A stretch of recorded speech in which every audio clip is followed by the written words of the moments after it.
क्या करवाना है इन्हें? हाँ?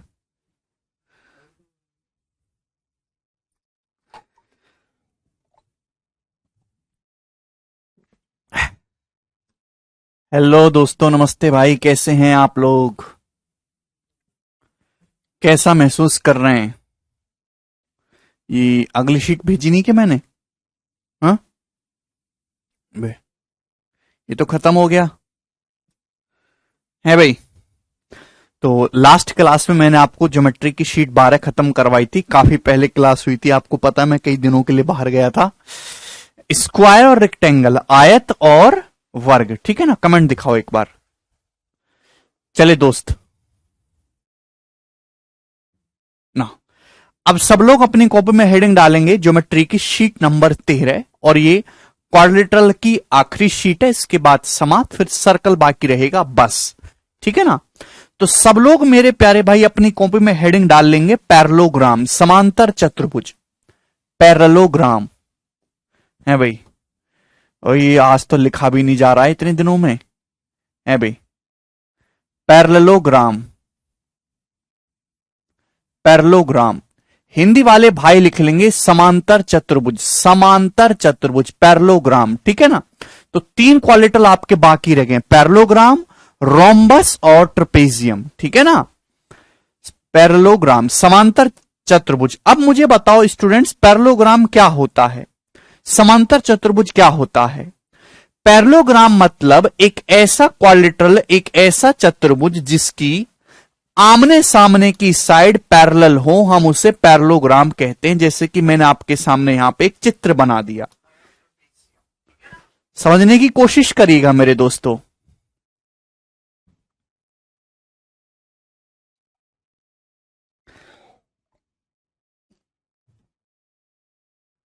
पेरिस बहुत बढ़िया रहा, थोड़ा पढ़ लेते हैं। चलो चुपचाप इधर देखिए। अब पैरेललोग्राम मतलब समांतर चतुर्भुज, एक ऐसा क्वाड्रिलेटरल, एक ऐसा चतुर्भुज जिसकी आमने सामने की भुजाएं पैरेलल हो, हम उसे पैरेललोग्राम कहते हैं, ठीक है ना? तो जैसे कि मैंने आपके सामने यहां पे क्वाड्रिलेटरल बनाया है ए बी सी डी। आप बोलोगे जी सर ये आपने बनाया है A B C D parallelogram, ठीक है? अगर ये पैरेललोग्राम तभी होगा जब इसके आमने सामने की साइड पैरेलल हो, यानी कि ए बी जो है सी डी के पैरेलल हो, और एडी जो है मेरे प्यारे भाई किसके पैरेलल हो? बीसी के पैरेलल हो। आप बोलोगे हां जी सर बिल्कुल सही, तो ये पैरेललोग्राम हो जाएगा। कोई दिक्कत, कोई तकलीफ इसमें? आप बोलोगे नहीं सर इसमें कोई भी तकलीफ नहीं है। तो पैरेललोग्राम में आमने सामने की जो साइड होती हैं वो पैरेलल होती हैं, ठीक है दोस्त? चलेगा ना। अगर मैं इस पैरेललोग्राम का एक डायगोनल खींचूं, मैंने इस पैरेललोग्राम का एक डायगोनल खींच दिया मेरे दोस्त इस प्रकार से एसी। मैंने इस पैरेललोग्राम का, अच्छा इसे डायगोनल से पहले एक बात और करते हैं। यहां तक की बात हो गई? आप बोलोगे जी सर बिल्कुल सही बात, क्लियर है ना? अब ध्यान से समझने की कोशिश करेगा। आप अच्छी तरीके से जानते कि जैसे 2 लाइन पैरेलल हैं तो इसमें ना अल्टरनेट एंगल इक्वल होंगे। अगर ये एंगल थीटा है तो ये एंगल भी थीटा होगा। अगर ये थीटा है तो ये एंगल कितना होगा? 180 माइनस थीटा होगा। यानी कि पैरेलल, अगर पैरेलल लाइन है तो इन दोनों एंगल का सम हमेशा 180 डिग्री होता है। तो मैं आपसे जानना चाहता हूं मेरे प्यारे भाई कि अगर ये वाला एंगल स्टूडेंट्स थीटा है तो आप मुझे बताओ ये एंगल कितना होगा? तो आपका जवाब होगा सर जी ये एंगल होगा 180 माइनस थीटा। ये थीटा है तो ये एंगल कितने डिग्री का होगा? तो आपका जवाब होगा सर 180 डिग्री माइनस थीटा होगा। अगर ये 180 डिग्री माइनस थीटा है तो ये एंगल कितना होगा मेरे प्यारे भाई? थीटा होगा, क्योंकि है ना इंटीरियर एंगल का जो सम होता है वो 180 डिग्री होता है। अगर ये थीटा है तो ये एंगल कितना होगा मेरे प्यारे भाई? जवाब दीजिए भाई। लाइन बीसी जो है एडी के पैरेलल है, अगर पैरेलल है ये थीटा है तो ये एंगल कितना होगा मेरे दोस्तों? 180 डिग्री माइनस थीटा डिग्री का। यानी कि क्या समझे कि पैरेललोग्राम में, पैरेललोग्राम में आमने सामने के एंगल बराबर होते हैं। बात समझ में आई? आप बोलोगे जी सर बिल्कुल सही। यानी कि एंगल ए जो है वो किसके बराबर है? एंगल सी के बराबर है। और एंगल बी किसके बराबर है मेरे दोस्तों? वो एंगल डी के बराबर है। किसी भी पैरेललोग्राम में आमने सामने के जो एंगल हैं मेरे दोस्तों वो इक्वल होते हैं, बराबर होते हैं।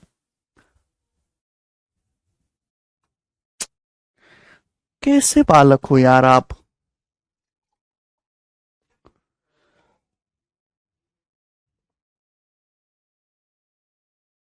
अरे भाई ये बात आपको समझाइए कि नहीं ज्योमेट्री में, कि अगर दो लाइन पैरेलल हैं, ये उनकी ट्रांसवर्सल लाइन है, तो इन दोनों एंगल का सम कितना होगा 180 डिग्री। अगर ये थीटा है तो ये एंगल 180 डिग्री माइनस थीटा होगा।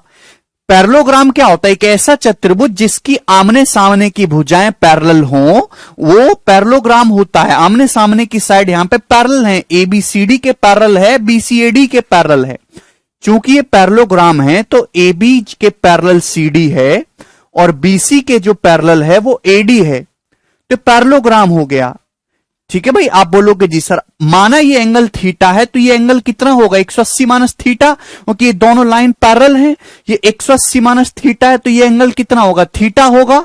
अगर ये एंगल थीटा है तो ये एंगल कितना होगा 180 डिग्री माइनस थीटा। यानी कि पैरेललोग्राम में किन्हीं भी दो लगातार एंगल का जो सम है वो हमेशा 180 डिग्री होता है। पैरेललोग्राम में कॉन्जिक्यूटिव एंगल का सम हमेशा 180 डिग्री होता है। कोई भी दो लगातार एंगल पैरेललोग्राम के पकड़ लो, उनका सम हमेशा 180 डिग्री आएगा। और पैरेललोग्राम के अपोजिट एंगल बराबर होते हैं। एंगल ए एंगल सी के बराबर है, एंगल बी एंगल डी के बराबर है। जब तक आप पिछला पूरा दिमाग में नहीं रखोगे कुछ भी नहीं समझ में आएगा तुमको। ठीक है, एंगल ए एंगल सी के बराबर है, एंगल बी एंगल डी के बराबर है। ठीक है ना, ये कोई अर्थमेटिक मैथ नहीं कि कहीं से भी पढ़ना शुरू कर दो समझ लोगे, नहीं। ठीक, एक छोटी सी बात समझने के लिए आप 20-20 मिनट लगाते हैं, फिर आप उम्मीद करते हो कि यार जल्दी जल्दी सिलेबस हो जाए। कैसे होगा? जल्दी तो तब होता ना जब एक बात 30 सेकंड में समझने की ताकत आपके दिमाग में होती। गधों जैसा दिमाग रखते हैं, घोड़े जैसी स्पीड चाहते हैं। चलिए ये बात समझ में आ गई खच्चरों? आप बोलोगे जी। यानी कि मेरे दोस्तों ध्यान से देखेंगे, पैरेललोग्राम के कॉन्जिक्यूटिव एंगल का सम, दो लगातार एंगल का सम 180 डिग्री होगा। ठीक है भाई, और इनके अपोजिट एंगल्स जो है वो इक्वल होंगे। चलो अगर आप ध्यान से देखें तो पैरेललोग्राम के जो एंगल का रेशियो है वो कुछ इस टाइप का है। पैरेललोग्राम के अगर आप एंगल के रेशियो की बात करो मेरे दोस्तों तो कुछ इस टाइप का है। अगर ध्यान से देखेंगे भाई, आमने सामने के जो एंगल हैं वो बराबर हैं। ठीक है ना, कॉन्जिक्यूटिव एक अल्टरनेट एंगल इक्वल हो रहे हैं एक छोड़ के, x ratio y, x ratio y ratio x ratio y। ध्यान से देख पा रहे हैं? अगर आप इस पैरेललोग्राम के एंगल के रेशियो की बात करेंगे तो कुछ इस टाइप का है, x ratio y ratio x ratio y। ध्यान से देखेंगे है ना, ये एक एंगल छोड़ के जो एंगल आ रहा है ये आपस में इक्वल है, और दो लगातार एंगल का सम जो है यहां से 180 डिग्री आएगा, क्योंकि किसी भी क्वालिटल के चारों एंगल का सम 360 डिग्री होता है। तो x प्लस वाई कितना आ जाएगा? 180 डिग्री के बराबर आ जाएगा। आप बोलोगे जी सर बिल्कुल सही। अब पेपर में सवाल कई बार आ चुका है कि किसी क्वालिटल के एंगल का जो रेशियो है वो ये है 4:17 रेशियो 4:17। बताओ वो क्वालिटल कैसा है? एक चतुर्भुज के चार एंगल का रेशियो 4:17 रेशियो 4:17 है। जवाब दीजिए वो क्वालिटल कैसा है?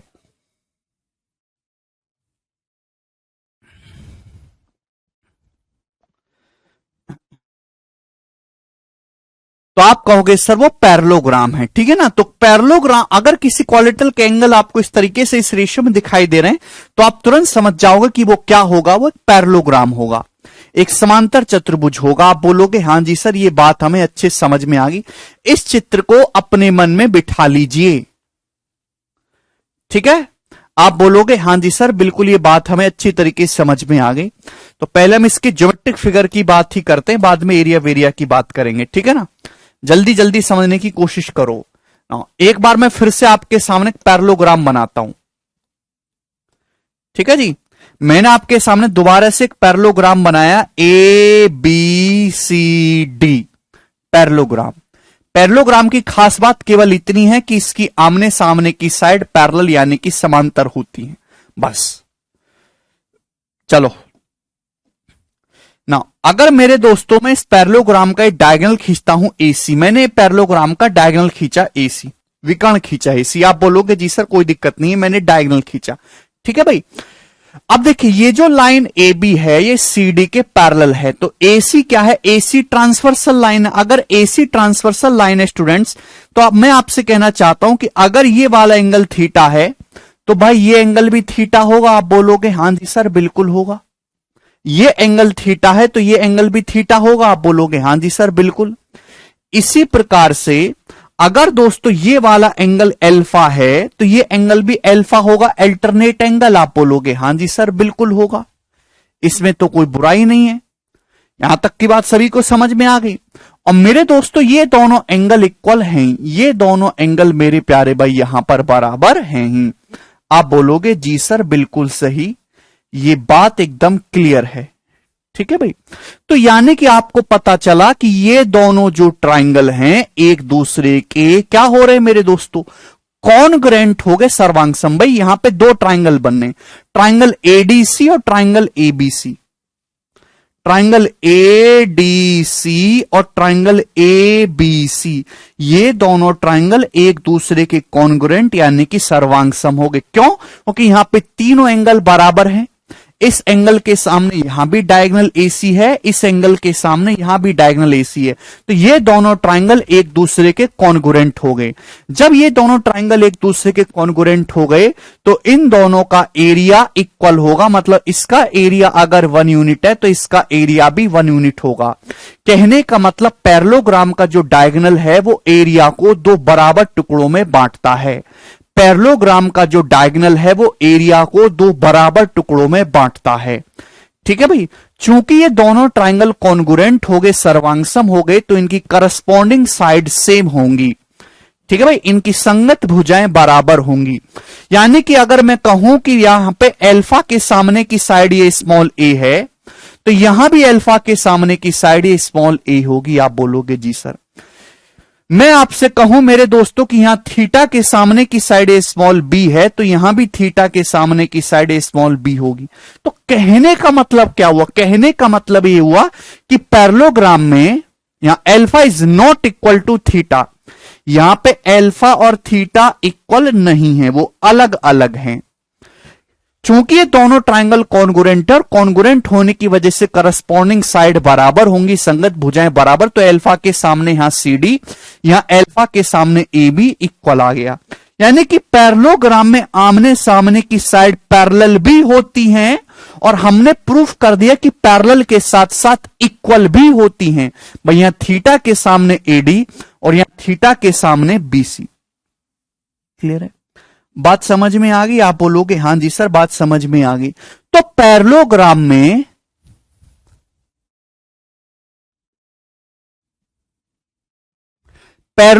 में आमने सामने की साइड पैरेलल भी होती हैं और बराबर भी होती हैं, इक्वल भी होती हैं। और पैरेललोग्राम का जो डायगोनल है वो एरिया को दो इक्वल पार्ट्स में डिवाइड करता है। समांतर चतुर्भुज का जो विकर्ण है वो उसके क्षेत्रफल को दो बराबर भागों में डिवाइड करता है।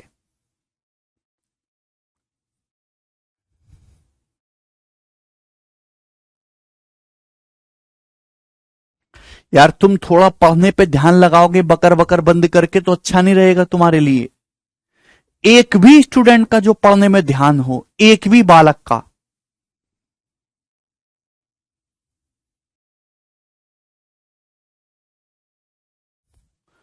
चुपचाप ताला लगा के मुंह पे पढ़ो यार, चुपचाप पढ़ने का। कुछ भी बोलते रहते हो तुम लोग, पढ़ते क्यों नहीं हो? 3 महीने बाद सर पे पेपर रखा और तुम बकर बकर कर रहे हो। ऐसे कैसे? बिल्कुल भी सीरियस नहीं है जिंदगी को लेके।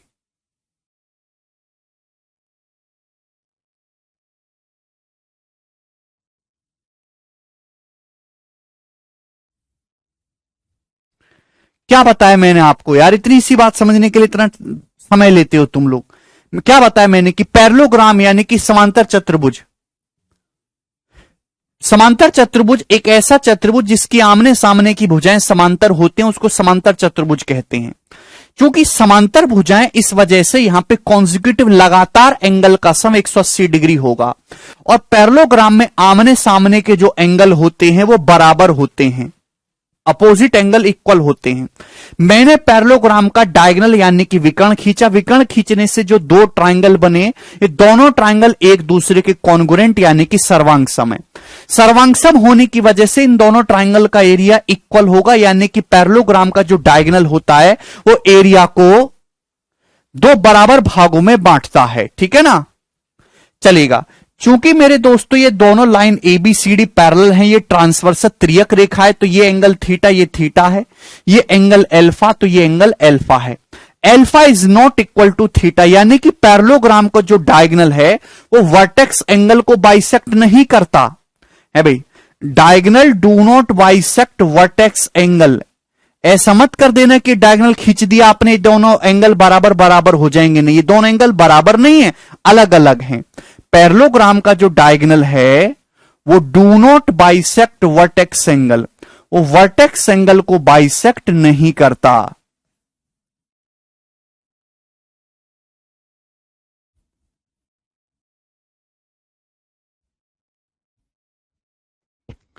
ठीक है भाई, चूंकि दोनों ट्रायंगल कॉन्ग्रुएंट हैं तो इनकी करस्पॉन्डिंग साइड सेम होगी। करस्पॉन्डिंग साइड सेम करने की वजह से पैरेललोग्राम की आमने सामने की साइड बराबर होती हैं। ये बात सभी लोगों को समझ में आ गई? यार प्लीज कभी तो कुछ बोलो भगवान के लिए, हैं? चलेगा, ये बात सभी को क्लियर है यहां तक? चलो यह छाप लिया ये सभी ने, आगे की बात करते हैं। अगर मेरे प्यारे भाई इस पैरेललोग्राम का मैं दूसरा डायगोनल खींचूं, अगर इस पैरेललोग्राम का मैं दूसरा डायगोनल खींचता हूं यहां पर इस प्रकार से बीडी,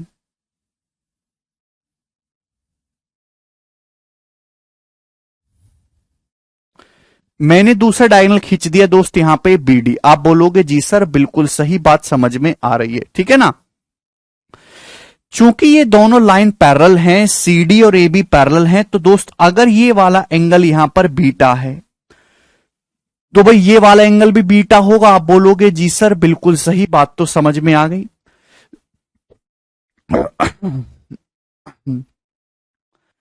इसमें कोई परेशानी नहीं है। हाँ, ठीक है ना, अभी अभी इस डायग्राम में यहीं तक ही रहने दो, ठीक है ना, आगे की बात बाद में समझाऊंगा। यहां तक कोई दिक्कत?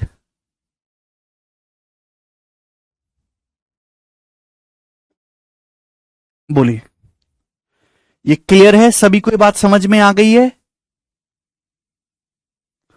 Could you see comment diagonal bisect each other but 90 degree? Yes Ismail. कोई तकलीफ यहां तक?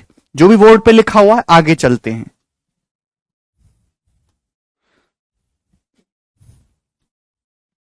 फिर से मैं आपके सामने पैरेललोग्राम बनाता हूं, A B C D, A B C D.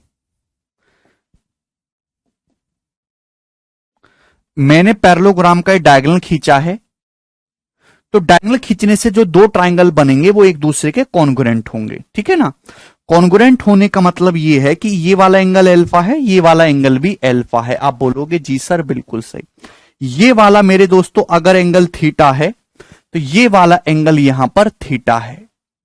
ये बात समझ में आ गई? आप बोलोगे जी सर। और ये वाली साइड मेरे दोस्तों ए है तो ये वाली साइड भी ए है, पैरेलल है। ये वाली साइड अगर बी है तो ये वाली साइड भी बी है ना। अगर आप इसका दूसरा डायगोनल खींचोगे तो दूसरा डायगोनल है ये पैरेललोग्राम का दूसरा डायगोनल है बीडी। समझ में आ रहा है? आप बोलोगे हां जी सर बिल्कुल समझ में आ रहा है, इसमें कोई भी परेशानी नहीं है। तो क्या आपको यहां से एक बात दिखाई दे रही कि दो डायगोनल बन रहे, एसी और बीडी, दोनों डायगोनल अलग अलग हैं, छोटे बड़े, बराबर लंबाई के नहीं है।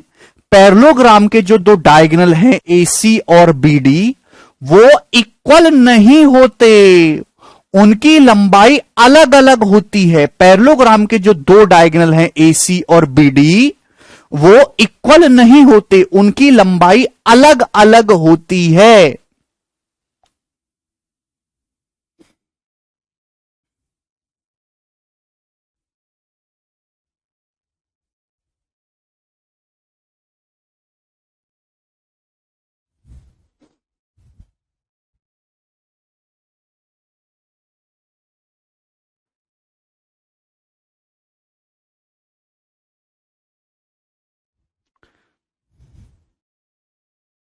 भाई क्या हो गया तुम लोगों को 10 दिन में? हैं? बिल्कुल खत्म हो चुके हो, बिल्कुल जीरो हो चुके हो दोबारा से। क्या आप लोगों ने इन 10 दिन में कुछ भी पढ़ाई नहीं करी? हैं?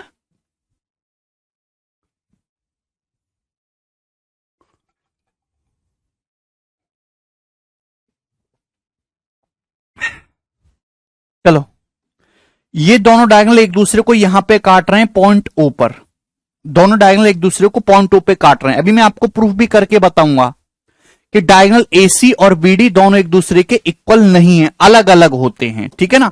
आपको यहां पे चित्र में भी दिखाई दे रहा होगा कि एसी बड़ा है और बीडी छोटा है, चित्र में भी दिखाई दे रहा होगा, पर मैं आपको मैथमेटिकली भी प्रूफ करके बताऊंगा। चलो, तो मेरे दोस्त, मैंने यहां पे आपके सामने ये डायगोनल बनाया, ठीक है ना? आप बोलोगे जी सर डायगोनल एसी और डायगोनल बीडी खींचा। अगर आप ध्यान से देखेंगे मेरे दोस्त, तो ये वाला जो एंगल है किसके इक्वल है? तो आप कहोगे सर ये वाला जो एंगल है ये इसके इक्वल है। क्यों? Vertically opposite angle, vertically opposite angle. ये एंगल अल्फा है, ये एंगल अल्फा है। अगर मैं आपसे कहूं ये वाला एंगल बीटा है, तो ये वाला एंगल भी दोस्तों क्या है? बीटा है। क्या इसमें कोई परेशानी? इसमें कोई भी परेशानी नहीं है। तो इसका मतलब यहां पे जो आमने सामने के दोनों ट्राइंगल हैं ये क्या है? एक दूसरे के कॉन्गुरेंट यानी कि सर्वांग सम हो गए। ये आमने सामने के दोनों ट्राइंगल जो हैं कॉन्गुरेंट सर्वांग सम हो गए। ध्यान से देखने की कोशिश करेगा, ट्राइंगल एओबी और ट्राइंगल सीओडी दोनों एक दूसरे के कॉन्गुरेंट हैं।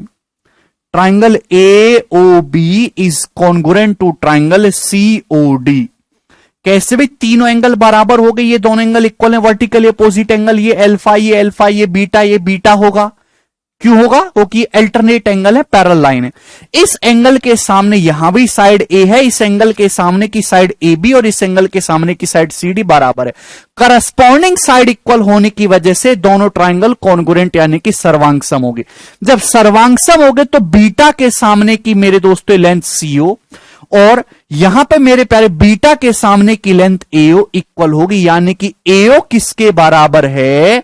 बीओ के बराबर है, ए बी का आधा। आप बोलोगे जी सर बिल्कुल सही, ए बी बटे 2। सेम इसी प्रकार से मेरे प्यारे भाई ध्यान, करस्पॉन्डिंग साइड इक्वल होती है कॉन्ग्रुएंट ट्राइंगल में। अल्फा के सामने मेरे दोस्तों यहां पे डीओ है और यहां अल्फा के सामने बीओ है, एओ और सीओ, सॉरी, एओ बराबर सीओ, ए और सीओ बराबर है डायगोनल एसी का आधा। ठीक है ना भाई? यहां भी इसी प्रकार से बीओ और डीओ इक्वल हो जाएगा, बीओ और डीओ बराबर होगा किसका? बीडी का आधा, बराबर बीडी बटे 2। यानी कि पैरेललोग्राम के डायगोनल की लंबाई इक्वल नहीं होती, लेकिन डायगोनल एक दूसरे को बाइसेक्ट करते हैं। पैरेललोग्राम के जो डायगोनल हैं एक दूसरे को बाइसेक्ट करते हैं। Diagonal bisect each other.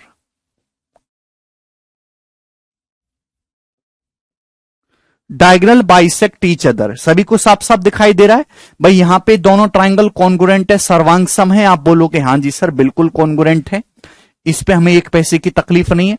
तो अल्फा के सामने ये साइड डीओ, यहां अल्फा के सामने बीओ बराबर होना चाहिए। अगर डीओ बीओ बराबर है तो इसका मतलब क्या है? बीडी का आधा है भाई। बीटा के सामने यहां साइड सीओ, यहां बीटा के सामने साइड एओ, ये भी इक्वल होना चाहिए, एसी का आधा है।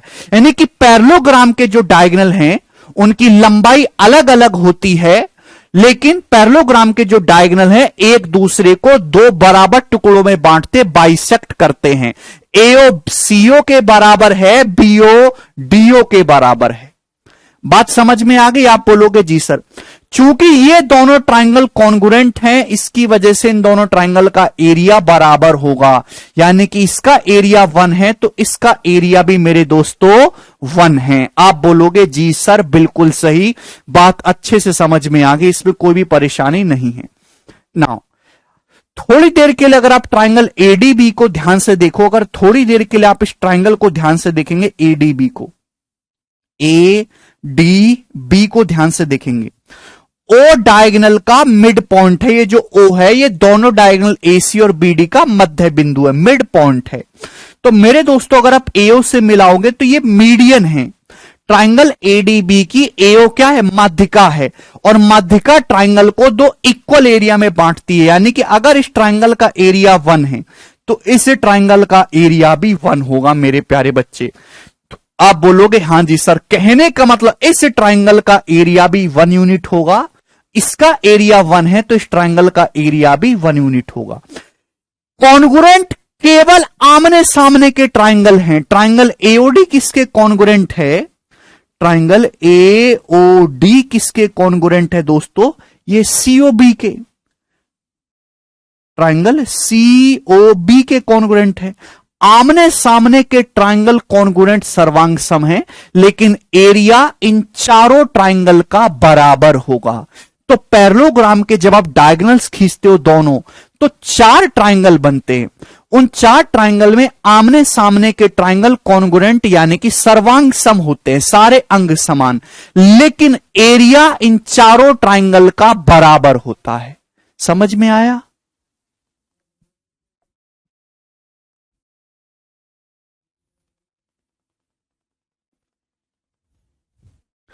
चारों ट्राइंगल का एरिया बराबर होगा और पूरे पैरेललोग्राम के एरिया का 1/4 होगा। ठीक है, ये बात सभी लोगों को समझ में आ गई? अरे हां या ना, कुछ तो बोलो।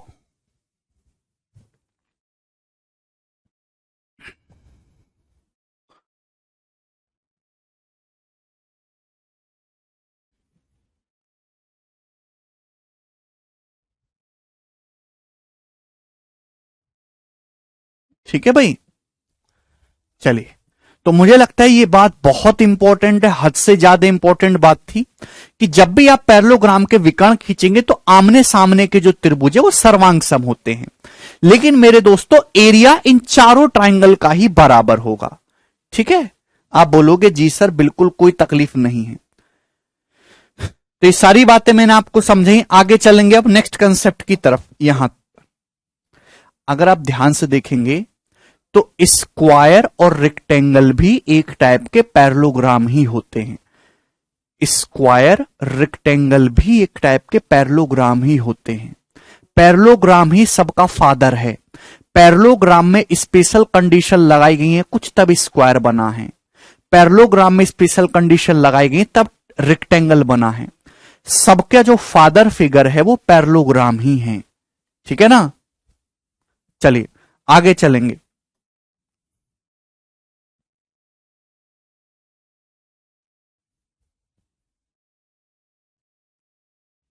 नेक्स्ट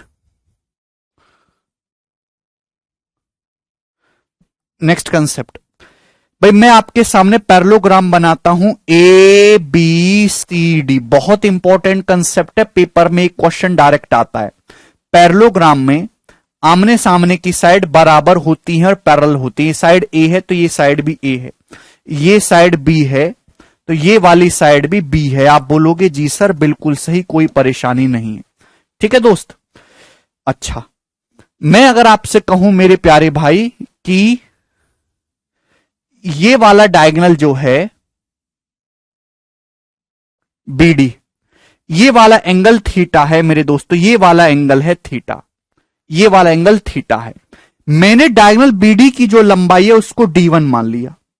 मैंने डायगोनल बीडी की जो लंबाई है मेरे प्यारे भाई क्या मान लिया, उसको D1 मान लिया, D1। ठीक है भाई, D1। आप बोलोगे हां जी सर इसमें कोई भी परेशानी नहीं है। तो आप मुझे बताओ कि भाई ये डायगोनल बीडी है, मैंने इसकी लंबाई को D1 मान लिया, ये एंगल थीटा है, ये साइड ए है, ये साइड बी है। तो कोसाइन रूल से मेरे प्यारे भाई, कोसाइन रूल से डायगोनल बीडी की लंबाई को मैंने कितना माना है, D1। तो D1 का स्क्वायर क्या आएगा कोसाइन रूल से? तो आपका जवाब होगा sir ji a square plus B square minus 2ab, बीच के एंगल का कॉस यानी कि कॉस थीटा। आप बोलोगे जी सर बिल्कुल सही। यहां पे जो थीटा, ये वाला जो एंगल है मेरे दोस्तों, ये एक एक्यूट एंगल है। ये जो थीटा है मेरे प्यारे भी कैसा एंगल है, एक्यूट एंगल। ये वाला एंगल 90 डिग्री से छोटा है। ये वाला जो एंगल बनेगा पूरा, ये एक ऑब्टूस एंगल होगा क्योंकि ये 90 डिग्री से बड़ा है। भाई अगर ये एंगल थीटा है तो आप मुझे बताओ ये एंगल कितना होगा, तो आपका जवाब होगा sir 180 degree minus theta. Line BC line AD parallel है, ये थीटा है तो ये एंगल कितना होगा 180 डिग्री माइनस थीटा। आप बोलोगे जी सर कोई भी परेशानी नहीं है भाई। तो अगर आप इस पैरेललोग्राम का दूसरा डायगोनल खींचोगे मेरे प्यारे भाई एसी, तो डायगोनल एसी की जो लंबाई है, मैंने इसको थोड़ी देर के लिए D2 मान लिया कि डायगोनल एसी की जो लंबाई है वो D2 है। ठीक है भाई, ये मैंने D2 मान लिया, और डायगोनल बीडी की लंबाई को मैंने थोड़ी देर के लिए D1 मान लिया। तो आप ट्रायंगल एबीसी में कोसाइन रूल लगाओगे, कोसाइन रूल, तो कोसाइन रूल लगाने से dt का स्क्वायर क्या आएगा, D2 का स्क्वायर, तो आपका जवाब होगा sir a square plus B square minus 2ab, बीच के एंगल का कॉस, बीच के एंगल का cos, cos 180 degree minus theta, बीच के एंगल का cos, cos 180 degree minus theta. आप बोलोगे जी सर बिल्कुल सही। कॉस 180 डिग्री माइनस थीटा क्या होता है, जवाब दीजिए। कॉस 180 डिग्री माइनस थीटा होता है माइनस का कॉस थीटा। भाई कुछ पढ़ लेते हैं, पढ़ते लिखते क्यों नहीं हो तुम लोग। लड़कियां तो बिल्कुल खत्म हैं, बिल्कुल खत्म एकदम लड़कियां। हाँ।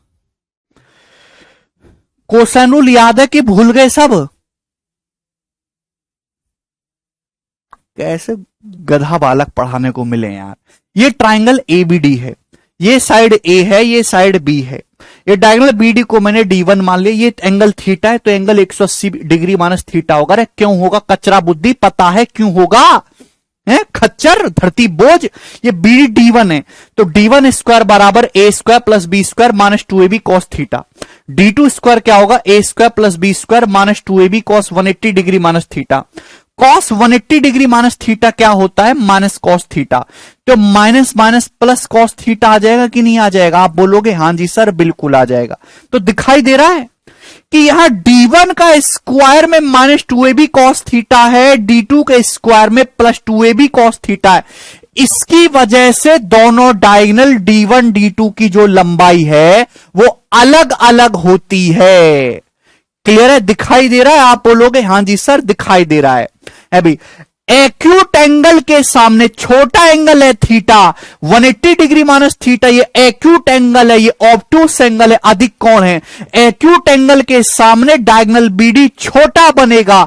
D1 की लंबाई छोटी है, यहां माइनस 2ab कॉस थीटा हो रहा है, यहां प्लस जुड़ रहा है प्लस 2ab कॉस थीटा, यानी कि एक्यूट एंगल के सामने का डायगोनल छोटा होगा और ऑब्टूस एंगल के सामने का डायगोनल बड़ा होगा। इस वजह से डायगोनल एसी की जो लंबाई है वो हमेशा यहां पर डायगोनल बीडी से बड़ी होगी, कि डायगोनल एसी ऑब्टूस एंगल के सामने बन रहा है और डायगोनल बीडी एक्यूट एंगल के सामने बन रहा है। समझ में आ खच्चरो, ठीक है। आप बोलोगे जी दोनों को ऐड कर दो, इन दोनों को जोड़ दो। जब जोड़ेंगे तो D1 square plus D2 square बराबर क्या आएगा, तो आपका जवाब होगा sir 2ab cos theta minus 2b cos theta cut जाएगा, a square plus B square का दुगुना, twice of a square plus B square, twice of a square plus B square. ये पैरेललोग्राम के डायगोनल्स और उनकी साइड्स के बीच relation है। ये बहुत इंपॉर्टेंट कंसेप्ट है, पेपर में इस पे डायरेक्ट सवाल आते हैं। आपको कोई 3 वैल्यू दे देगा और आपसे चौथी वैल्यू इस पे पूछ लेगा, ठीक है ना। पैरेललोग्राम की साइड की लंबाई दे देगा, एक डायगोनल की लंबाई दे देगा, दूसरे डायगोनल की लंबाई पूछ लेगा, ठीक है भाई। D1 square plus D2 square बराबर twice of a square plus B square, ठीक है ना।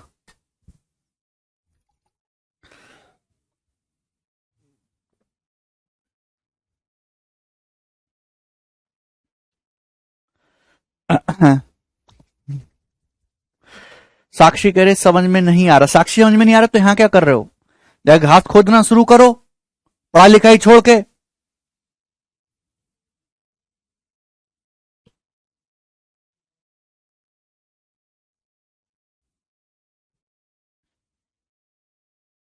बुद्धि नहीं है तो क्यों पढ़ रहे हो, कोई और काम कर लो।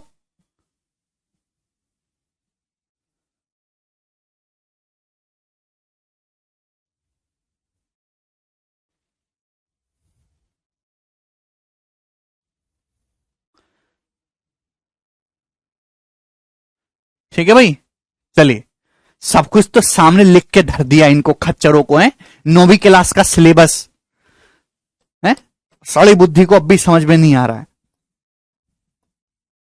इतनी बुद्धि नहीं है कि जब 9वीं क्लास का सिलेबस नहीं समझ पा रहे हो तो क्यों पढ़ाई कर रहे हो, कोई और काम कर लो, ठेले पे लग जाओ,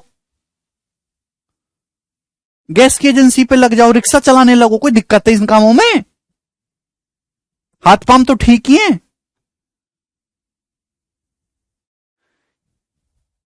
जिसको देखो सब पढ़ने बैठ गए बेवजह का, सबको नौकरी चाहिए।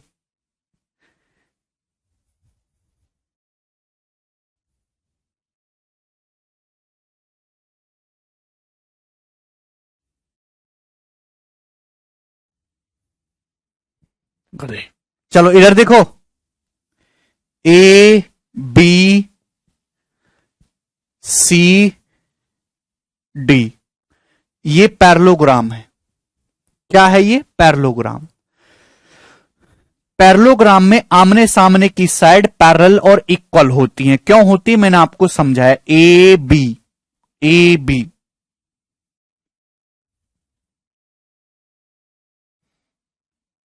ये दोनों साइड इक्वल होंगी और ये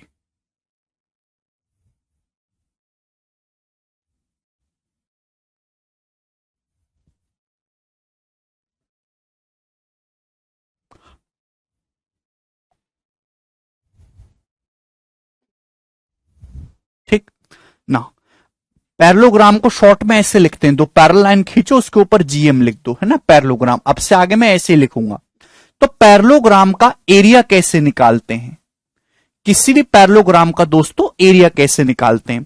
तो पैरेललोग्राम का एरिया निकालने का बेस्ट तरीका है base into height. Base into height, ठीक है ना। या पहले ये वाला बताता हूं कि पैरेललोग्राम का एरिया कैसे निकालेंगे स्टूडेंट्स। सपोज मेरे दोस्तों पैरेललोग्राम में आमने सामने की साइड पैरेलल है, लंबाई में इक्वल है।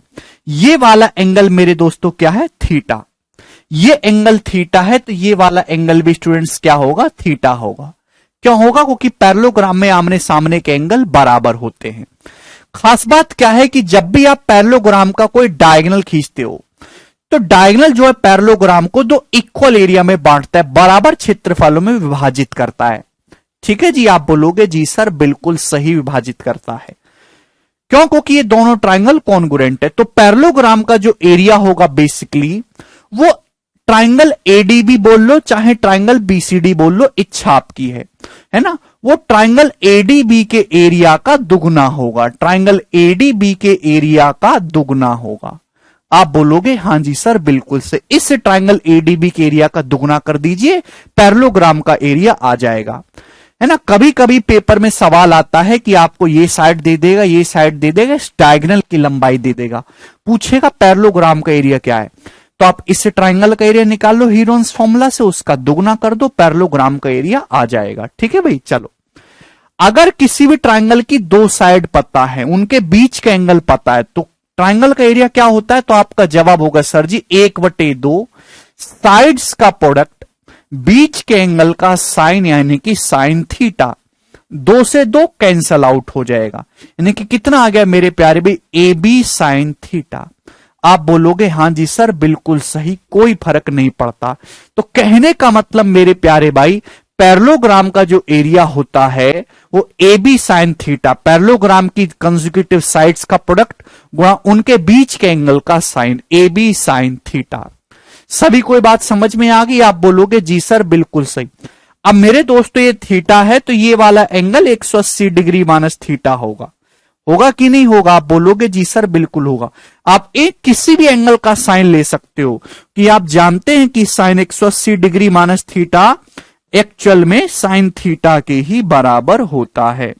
तो अगर आपको पैरेललोग्राम का एरिया निकालना है तो पैरेललोग्राम की कॉन्सेक्यूटिव साइड्स का प्रोडक्ट गुणा बीच के एंगल का साइन, यानी कि sine theta, A B sine theta parallelogram के एरिया निकालने का एक तरीका है।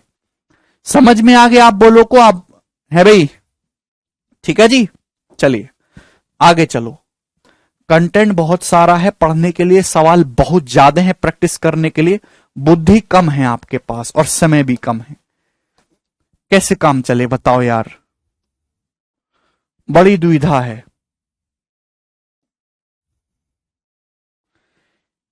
ए बी सी डी मैंने आपके सामने फिर से पैरेललोग्राम बना दिया। सारा कुछ 9th क्लास का सिलेबस है, एज इट इज 9वीं की कक्षा का, कुछ इसमें नया नहीं सीख रहे हैं आप लोग। ठीक, ये साइड ए है, ये साइड ए है, ये साइड बी है, ये साइड बी बी हो जाएगी ना। पैरेललोग्राम का अगर आपको एरिया निकालना है, ये तो हो गई एंगल वाली बात, ठीक है ना। एरिया निकालने के एक दूसरा देसी जुगाड़ भी है अपने आप। पैरेललोग्राम का एरिया है बच्चों बेस गुणा हाइट, आधार गुणा ऊंचाई। बेस गुणा हाइट, आधार गुणा ऊंचाई। समांतर चतुर्भुज का क्षेत्रफल निकालने के लिए बेस गुणा हाइट, आधार गुणा ऊंचाई। आप बोलोगे जी सर बिल्कुल सही, कोई भी परेशानी नहीं है। कैसे भाई? भाई ये साइड ए है, ये वाली साइड भी ए है, दोनों लाइन पैरेलल है। इन दोनों पैरेलल लाइन के बीच की जो डिस्टेंस है मेरे प्यारे भाई, इन दोनों पैरेलल लाइन के जो बीच की डिस्टेंस है, इसको मैंने नाम दे दिया मेरे प्यारे भाई H1। भाई ये पैरेललोग्राम की दो पैरेलल साइड है, पैरेलल साइड के बीच की कहीं भी डिस्टेंस ले लो, हर डिस्टेंस बराबर होती है। पैरेलल लाइन का मतलब ही यही है कि उनके बीच की डिस्टेंस हमेशा बराबर रहे। तो ये पैरेललोग्राम की दो पैरेलल साइड है जिनकी लेंथ a है और इनके बीच की जो डिस्टेंस है वो H1 है। तो पैरेललोग्राम का एरिया होगा मेरे प्यारे भाई a गुणा H1। आप बोलोगे जी सर बिल्कुल सही, कोई भी इसमें परेशानी नहीं है। हाइट का मतलब है पैरेलल साइड के बीच की परपेंडिकुलर डिस्टेंस, समांतर रेखाओं के बीच की लंबवत दूरी, ठीक है ना। आप बोलोगे जी बिल्कुल सही, कोई परेशानी नहीं। सेम इसी तरीके से भाई ये भी पैरेललोग्राम का बेस है, ये भी पैरेललोग्राम की साइड है। इनके बीच की डिस्टेंस क्या है? इनके बीच की डिस्टेंस निकालना है तो इस वर्टेक्स से मेरे दोस्तों यहां पे आप ये परपेंडिकुलर डालिए, परपेंडिकुलर। आप बोलोगे जी सर बिल्कुल सही, 90 डिग्री पे। तो मेरे दोस्तों मैंने इसको इसके मान लिया H2। जैसे आपका पैरेललोग्राम है ना, अभी इनके बीच की डिस्टेंस क्या है? ये दोनों पैरेलल लाइन है, अभी इन दोनों पैरेलल लाइन के बीच की डिस्टेंस क्या होगी? ये होगी मेरे दोस्तों 90 डिग्री के एंगल पे। इन दोनों पैरेलल लाइन के बीच की दूरी, इसको हमने क्या नाम दे दिया? H2 दे दिया। तो पैरेललोग्राम का जो एरिया होगा वो होगा B इंटू H2। आप बोलोगे जी सर बिल्कुल सही, कैसे भी आप पैरेललोग्राम का एरिया निकाल सकते हैं। तो पैरेललोग्राम का एरिया निकालने का बेस्ट फंडा है बेस गुणा हाइट, पैरेललोग्राम की भुजाएं और उनके बीच की लंबवत दूरी। ठीक है भाई, आप बोलोगे जी सर। एच कैसे निकालेंगे? वो सवाल में दिया रहेगा ना शैलेश, वो तो सवाल में दिया रहेगा, ठीक है। उज्जवल कह रहे हैं सर कौन सा टॉपिक पढ़ा रहे हैं उज्जवल? लूलू लूलू फूलू फूलू टॉपिक पढ़ा रहे हैं, ठीक है। नहीं, अगर मैं बी को इधर ले आऊं मेरे प्यारे भाई, तो ए बटे बी कितना आ जाएगा? H2 H1 उधर चला जाएगा, H2 बाई H1। आप बोलोगे हां जी सर बात अच्छी तरीके से समझ में आ गई। यानी कि पैरेललोग्राम की साइड का जो रेशियो है, पैरेललोग्राम की साइड का जो रेशियो है मेरे दोस्तों, वो उनकी करस्पॉन्डिंग हाइट के रेशियो का रिवर्स होता है। पैरेललोग्राम की जो साइड का रेशियो है वो उनकी करस्पॉन्डिंग हाइट के रेशियो का रिवर्स होता है।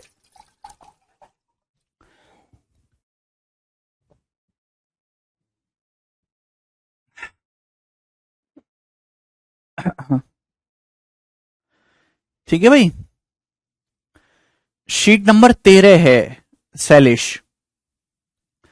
ठीक है दोस्त। पैरेललोग्राम की जो साइड का रेशियो है वो उनकी करस्पॉन्डिंग हाइट के रेशियो का रिवर्स होता है। जो साइड का रेशियो होगा, जो हाइट का रेशियो होगा, वो दोनों एक दूसरे का रिवर्स होगा। ठीक है दोस्त, कोई परेशानी? चलिए, अभी तक मैंने आपको जितनी बातें बताई एक बार सभी उसको रिवाइज कर लो, फिर इस पे बेस्ड क्वेश्चन करवाता हूं। होल्ड करो एक सेकेंड।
सर एरिया वाला फॉर्मूला एक बार और दिखा दो, ये वाला देख लो।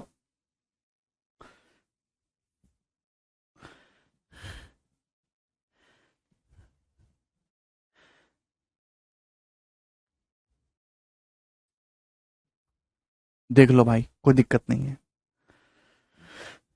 एक बार मैं फिर से रिवाइज करवा देता हूं जो भी मैंने आपको समझाया, ठीक है ना। ये बड़े दुख की बात है कि आप लोगों में से इनकी जानकारी किसी को नहीं थी।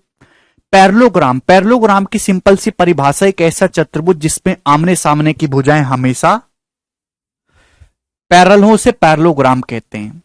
क्योंकि आमने सामने की साइड पैरेलल है तो हम इसमें पैरेलल और ट्रांसवर्सल लाइन के सारे कंसेप्ट लगा सकते हैं। तो वो कंसेप्ट मैंने लगाया, उसकी वजह से कॉन्जिक्यूटिव एंगल का सम, लगातार कोणों का योग पैरेललोग्राम में 180 डिग्री होता है। और पैरेललोग्राम के जो अपोजिट एंगल हैं, जो विपरीत कोण हैं, वो बराबर होते हैं। ठीक है भाई, आप बोलोगे जी सर हमने पैरेललोग्राम का डायगोनल खींचा, तो डायगोनल खींचने की वजह से जो डायगोनल है वर्टेक्स एंगल को बाइसेक्ट नहीं करता, यानी कि अल्फा थीटा बराबर नहीं होंगे, अलग अलग होंगे।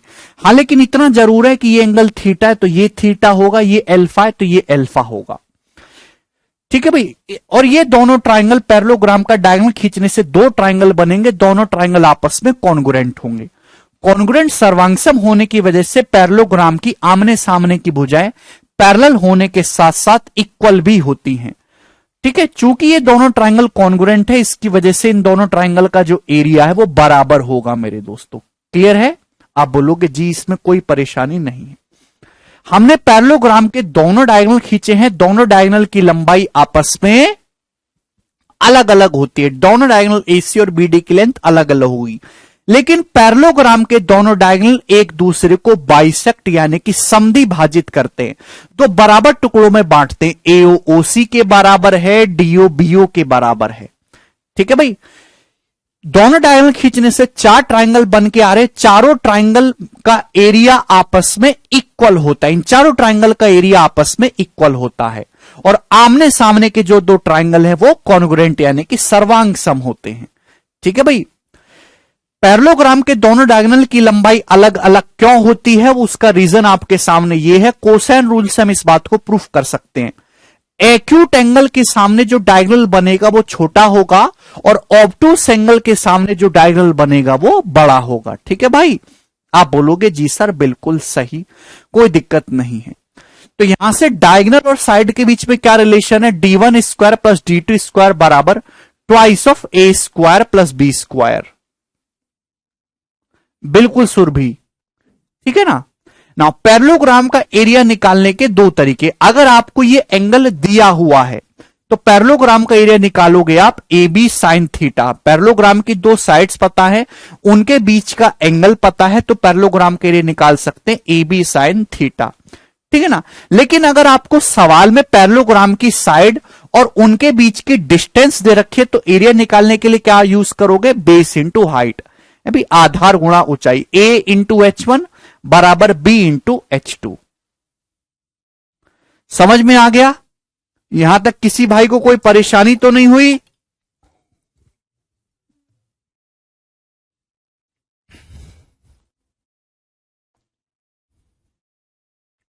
हाँ ललित, सभी के कमेंट्स आ रहे हैं यहां पे, ठीक है ना।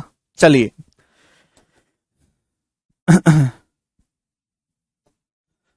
नाउ मैंने आपके सामने एक पैरेललोग्राम बनाया, और ये पैरेललोग्राम के दोनों डायगोनल है। हालांकि इस पे सवाल नहीं पूछा गया कभी, लेकिन मैं आपको बता दे रहा हूं। ये पैरेललोग्राम के दोनों डायगोनल हैं। आप बोलोगे जी सर बिल्कुल सही, ठीक है भाई, A B C D, okay. और ये दोनों डायगोनल एक दूसरे को पॉइंट ओ पे काटते हैं और बाइसेक्ट करेंगे, यानी कि ये इसके बराबर होगा और ये इसके बराबर होगा। सपोज मेरे दोस्तों डायगोनल एसी की जो लंबाई है वो मैंने थोड़ी देर के लिए d1 मान लिया, और डायगोनल बीडी की जो लंबाई है मैंने इसको थोड़ी देर के लिए d2 मान लिया, d2। तो आप मुझे बताओ एओ क्या होगा, तो आपका जवाब होगा सर d1 का आधा। आप मुझे बताओ ये बीओ क्या होगा, तो आप कहोगे सर d2 का आधा। और दोनों डायगोनल सपोज एक दूसरे को यहां इस एंगल पे काटते हैं अल्फा, अल्फा, तो आप मुझे बताइए ट्राइंगल एओबी का एरिया क्या है। तो ट्राइंगल एओबी का एरिया होगा 1/2 D1/2 गुणा D2/2 1/2 D1/2 गुणा D2/2 और बीच के एंगल का साइन एल्फा। आप बोलोगे जी सर भाई किस ट्राइंगल का एरिया है, इस ट्राइंगल का एरिया है, ठीक है ना, इस वाले ट्राइंगल का। किसी भी ट्राइंगल की दो साइड पता है, बीच का एंगल पता है, तो एरिया निकाल सकते हैं 1/2 साइड्स का प्रोडक्ट बीच के एंगल का साइन। आपको इस ट्राइंगल का एरिया पता है, वही इस ट्राइंगल का एरिया होगा, वही इस ट्राइंगल का एरिया होगा, वही इस ट्राइंगल का एरिया होगा। तो अगर आप इसका 4 गुना कर दोगे तो पूरे पैरेललोग्राम का एरिया आ जाएगा। आप बोलोगे जी सर बिल्कुल सही, ठीक है ना। पैरेललोग्राम एबीसीडी का एरिया आ जाएगा। आप बोलोगे हां जी सर बिल्कुल आएगा, एक भी पैसे की इस पे परेशानी नहीं होगी। तो आप ध्यान से देखेंगे यहां पे दोस्तों 4 से 4 कैंसल आउट हो गया, तो क्या बचेगा, half D1 D2 sine alpha, half D1 D2 sine alpha. ये पैरेललोग्राम एबीसीडी के एरिया का एक कंसेप्ट है, ठीक है ना। हालांकि इस फॉर्मूले पे क्वेश्चन नहीं पूछा एग्जामिनर ने, लेकिन अब पूछ सकता है, ठीक है ना। अगर किसी भी पैरेललोग्राम के आपको दोनों डायगोनल की लंबाई दे रखी है, उन डायगोनल के बीच का एंगल आपको दे रखा है, तो आप उस पैरेललोग्राम का एरिया आसानी से निकाल सकते हैं। सवाल पेपर में कोई बहुत डिफिकल्ट नहीं आएगा। सवाल पेपर में बस इतना सा आएगा कि एक पैरेललोग्राम के दो विकर्ण की लंबाई 15 सेंटीमीटर और 20 सेंटीमीटर है, और दोनों एक पैरेललोग्राम के दोनों डायगोनल की लंबाई 15 और 20 सेंटीमीटर है, और दोनों डायगोनल एक दूसरे को 120 डिग्री के एंगल पे काटते हैं। तो आप बताओ पैरेललोग्राम का एरिया क्या है। लक्ष्मी कह रहे हैं सर साइन और कॉस में क्या डिफरेंस है। लक्ष्मी वही सगुन और अवसगुन में जो डिफरेंस है बस उतना ही है। सवाल केवल इतना सा कि एक पैरेललोग्राम के दो विकर्णों की लंबाई 15 सेंटीमीटर और 20 सेंटीमीटर है, और उन पैरेललोग्राम के दोनों डायगोनल एक दूसरे को 120 डिग्री के एंगल पे काटते हैं। तो बताइए पैरेललोग्राम का एरिया क्या होगा। तो आपको केवल ये कंसेप्ट पता होना चाहिए, इसमें कोई कंस्ट्रक्शन वगैरह की जरूरत नहीं है। पैरेललोग्राम के दो डायगोनल की लंबाई कितनी दे रखी है, 15 और 20 दे रखी है। दोनों डायगोनल एक दूसरे को कितने डिग्री के एंगल पे काट रहे हैं, 120 डिग्री के एंगल पे काट रहे हैं, यानी कि साइन 120 डिग्री।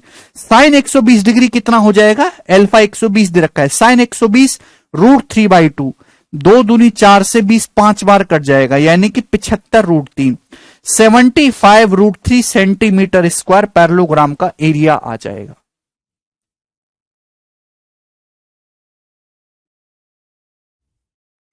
कोई तकलीफ, सभी को बात समझ में आ गई। चलो अब इस पे बेस्ड क्वेश्चन करेंगे, एक सेकंड होल्ड करो।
हाँ जीत।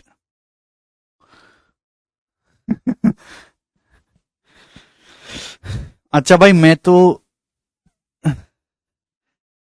सर आपकी प्री वाली बुक कब आ रही है? शंकर बहुत जल्दी आ जाएगी, चिंता मत करिए। हाँ जी भोला। सर 20/2 और 30/2 होगा ना युवराज भैया? ये मैं फॉर्मूले को ड्राइव कर रहा था, ये फाइनल रिजल्ट है, आप इस पे क्यों नहीं फोकस करते हैं? ये जो मैंने आपको जितनी भी थ्योरी लिखवाई है, आप लोगों ने इसका खुद के अपने हाथों से हैंड रिटन नोट्स बनाया है कि नहीं? जब तक आप इसको एग्जाम में जाने से पहले रिवाइज नहीं करोगे तो आपको बहुत ज्यादा समस्या होंगी। आप सवाल कितने भी कर लो, लेकिन ये चीज बिल्कुल पक्की होनी चाहिए दिमाग में। सर पैरेललोग्राम क्या स्क्वायर हो सकता है? प्रेम यार, आप जो परिभाषा होती है उन परिभाषाओं पे फोकस क्यों नहीं करते? एक सिंगल लाइन की परिभाषा होती है, उसके आगे सब कुछ खत्म। पैरेललोग्राम का मतलब क्या है? एक ऐसा चतुर्भुज जिसमें आमने सामने की भुजाएं पैरेलल होती हैं, बात खत्म। इसका आगे आपको अपनी बुद्धि नहीं लगानी, बिल्कुल भी। लग रही है तो भी मत लगाइए। स्क्वायर में क्या आमने सामने की साइड पैरेलल होती है? हाँ होती है, इसका मतलब वो पैरेललोग्राम है, बात खत्म। सोचना क्यों? जो परिभाषा मैं बोलता हूं उस परिभाषा को पढ़ो और उससे आगे बिल्कुल मत सोचो। एक सेकंड होल्ड करेंगे।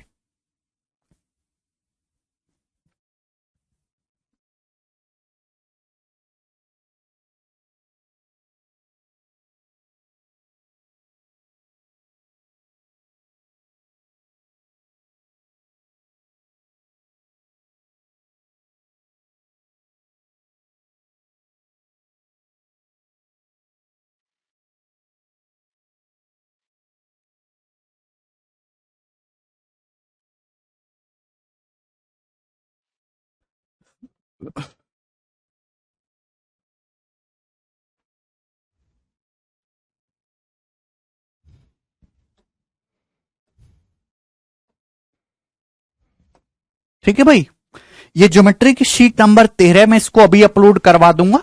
इसमें तीनों ही पैरेललोग्राम, जो हमारे तीनों ही जो क्वालिटल बचे हुए पैरेललोग्राम, रोम्बस, ट्रेपेजियम, तीनों ही हैं इसी में। ठीक है ना? सबसे पहले सवाल नंबर 1, यदि किसी चतुर्भुज के सभी कोणों का अनुपात 3:11:3:11 है तो क्वालिटल मस्ट भी, तो क्वालिटल क्या होगा? गारंटी से क्या होगा? अगर किसी क्वालिटल के चारों एंगल का रेशियो ये है, x/y फॉर्म में है, तो गारंटी से क्वालिटल एक पैरेललोग्राम यानी कि समांतर चतुर्भुज होगा।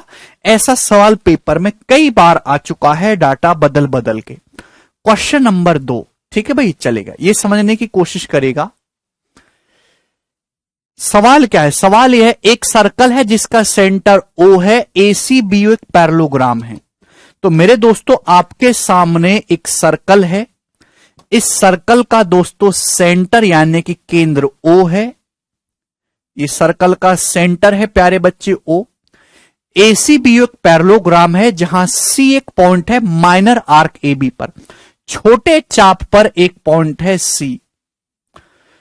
तो आपसे पूछा एंगल AOB का मीजर क्या होगा? ऑप्शन आपके सामने प्री के पेपर का पूछा हुआ सवाल है। ठीक है ना?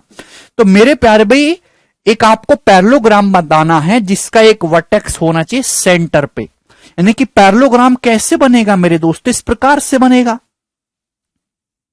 ये पैरेललोग्राम बनेगा। इसके अलावा तो कुछ बन ही नहीं सकता ना। और जो सी पॉइंट है वो माइनर आर्क ए बी पर है, यानी कि ए सी, ये हो गया ACBO। ठीक है ना? ये चाप ए बी है छोटा वाला, इस चाप ए बी पर एक पॉइंट सी है और एक जो वर्टेक्स है वो सेंटर है, तो यही पैरेललोग्राम बनेगा। आप बोलोगे जी सर बिल्कुल सही।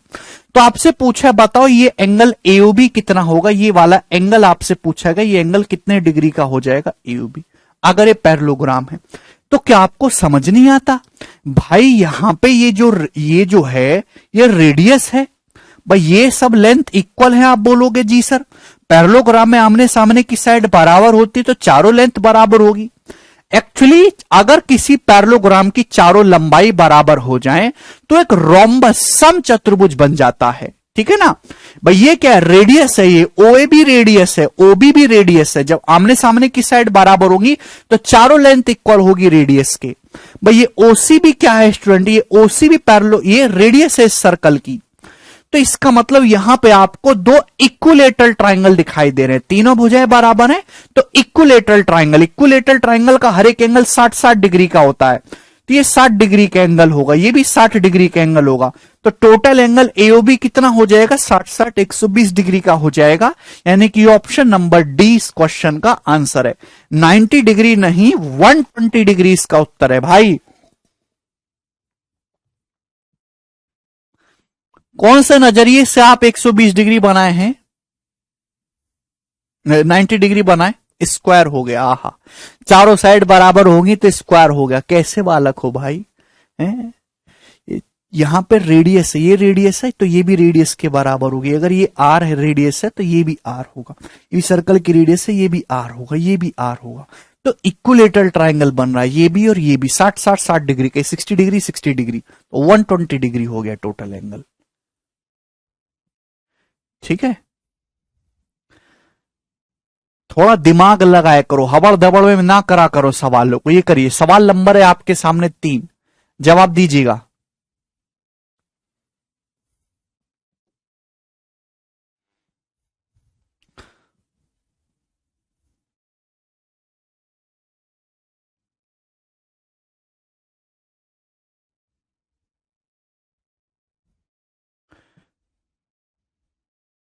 स्क्वायर तब होगा ना श्वेता कि जब चारों एंगल 90 डिग्री होंगे, चारों साइड बराबर होंगी। कि यहां पे चारों एंगल 90 डिग्री के हैं, नहीं हैं। इन द एडजॉइनिंग फिगर दिए गए चित्र में एबीसीडी एक पैरेललोग्राम है।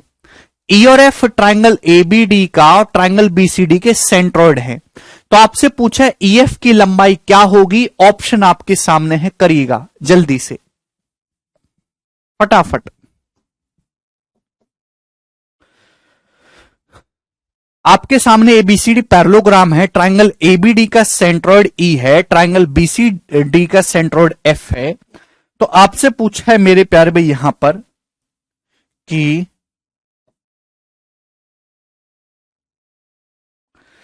ईएफ की लंबाई क्या होगी। देखिए आपको पता है कि सेंट्रॉइड जो होता है वो मीडियन को 2:1 में बांटता है भाई, ध्यान समझ पा रहे हैं। अगर ये जो ई सेंट्रॉइड है तो इसका मतलब 2:1 होगा। अगर ये लेंथ 2 है तो कितनी होगी, 1 होगी। इसी प्रकार से ये एफ जो है ट्राइंगल बीसीडी का सेंट्रॉइड है, तो ये सेंट्रॉइड है, ये जो सीओ ये तो मीडियन है ना, 2:1 को बांटेगा भाई, ये 2 है तो 1 होगी। क्योंकि पैरेललोग्राम है तो पैरेललोग्राम के डायगोनल तो बाइसेक्ट करते एक दूसरे को। जो एओ की लंबाई है 3 वही ओसी की लंबाई 3, यानी कि ईएफ कितना आ गया मेरे प्यारे भी, ईएफ की जो लंबाई आ गई 1 और 1 2 यूनिट आ गई, 1 और 1 2 यूनिट आ गई। तो आपसे पूछा है कि कौन सा ऑप्शन ईएफ के बराबर है, तो ऑप्शन किससे देखेंगे, ए का 1.5 गुना नहीं भाई, 2 का 1.5 गुना करेंगे 3 आ जाएगा, बीई के बराबर। बीई तो ये लेंथ होगी, इसका कोई मतलब ही नहीं है। सीई तो 4 हो रहा, ये भी नहीं है, यानी कि एओ का 2/3 भाई, ये एओ है ना, एओ कितना है 3 का 2/3 करेंगे 2 आएगा, यानी कि डी ऑप्शन करेक्ट है, एओ का 2/3। ऑप्शन नंबर डी सही है।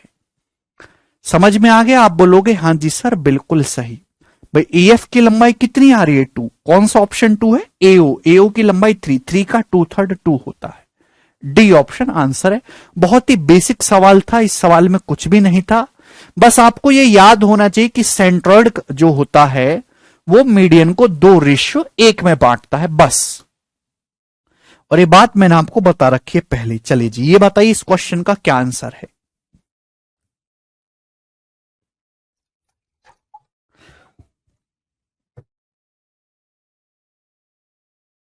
पढ़ाई, the base of parallelogram is twice as long as its corresponding height. If the area of the parallelogram is 144 centimetre square, find the mentioned height. बहुत ही basic सवाल है। सवाल के अकॉर्डिंग किसी पैरेललोग्राम का जो बेस है इसकी हाइट का दुगना है। यदि पैरेललोग्राम का एरिया 144 है तो आपसे पूछा इसकी हाइट क्या होगी, जो जिस हाइट के बारे में बोला जा रहा है। देखिए अगर पैरेललोग्राम की हाइट h है तो इसका जो बेस है हाइट का दुगुना है, तो बेस कितना होगा 2h हो गया। और मैंने अभी समझा कि किसी पैरेललोग्राम का जो एरिया होता है वो होता है बेस इंटू हाइट। ये हो जाएगा बेस 2h है, हाइट h है। ये 144 दे रखा है। आप बोलोगे जी सर बिल्कुल सही। तो 2 से 144 72 बार जाएगा, तो यहां से h स्क्वायर 72 आ गया। h की वैल्यू आएगी 36 दूनी 72 6√2। तो यानी कि पैरेललोग्राम की जो हाइट आएगी वो 6√2 सेंटीमीटर आ जाएगी, यानी कि बी ऑप्शन यहां पर करेक्ट है। तो केवल आपको फॉर्मूला याद होना चाहिए और इसमें कुछ भी नया नहीं है। ठीक है बच्चों, आगे चलेंगे। अगले प्रश्न की तरफ हम आक्रमण करेंगे। सवाल है जी आपके सामने यहां पर 5 नंबर। इसको करना जी, लास्ट सवाल है ये आज का, सीडीएस का सवाल है, करना।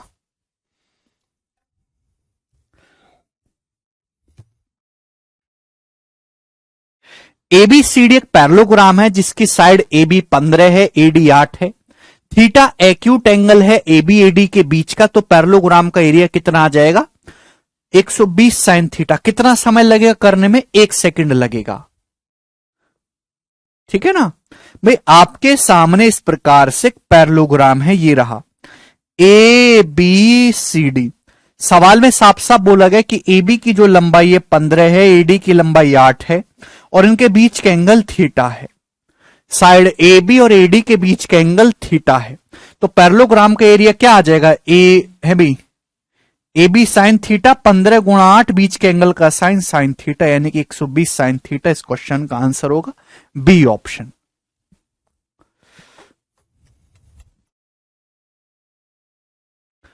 कोई तकलीफ नहीं। चलो तो आज इतना ही छोड़ते हैं मेरे दोस्तों, बाकी हम कल करेंगे। ठीक है जी, चलिए।